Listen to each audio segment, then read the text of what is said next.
বিশ্বটাকে যারা পরিচালনা করে অথবা যাদেরকে আমরা সবাই চিনি, সারা বিশ্বের মধ্যে ধনী যারা, তাদেরকে তো সবাই চেনেন, কিন্তু তাদের খাদ্যাভ্যাস সম্পর্কে জানেন? হয়তো আমি তাদের খাবারের সবগুলো আইটেম বলতে পারবো না, কিন্তু তাদের এমন একটা আইটেম আছে যে আইটেমটির কথা বললে আপনারা নিতে পারবেন না।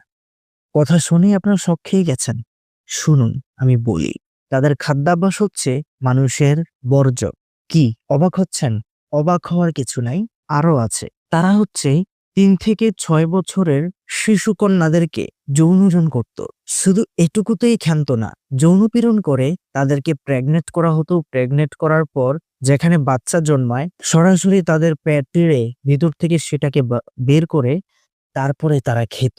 কি আপনার কাছে কেমন লাগছে? পুরো শরীরের পশম দাঁড়িয়ে যাচ্ছে না? হ্যাঁ, আমার কাছেও ঠিক তেমনই হয়েছে। কুলাঙ্গারের বাচ্চা আমাদের দেশেও জন্মায়, যারা তাদেরকে সাপোর্ট করে। তাদের মতো সংস্কৃতি আমাদের দেশে বাস্তবায়ন করতে চায়। এমন কিছু কুলাঙ্গারের বাচ্চা কি আমাদের দেশে নেই? আছে ভাই, আপনার আশেপাশেই আছে। ইতিমধ্যে আপনারা সকলেই এই বিষয়গুলো জেনেছেন এবং ফেসবুকে রীতিমতো এটা তোলপাড়, এবং প্রত্যেকটা গণমাধ্যমে কিন্তু এটা নিয়ে নিউজ হয়েছে। যদি আপনি দেখে না থাকেন তাহলে দেখে নিতে পারেন। এই ঘটনা শোনার পর তো আমার মনে হচ্ছে আইয়ামে জাহিলিয়াতের জামানা আরো অনেক অনেক বেশি বেটার ছিল। এ ব্যাপারে আপনার মন্তব্য কি? অবশ্যই কমেন্ট করে জানাবেন।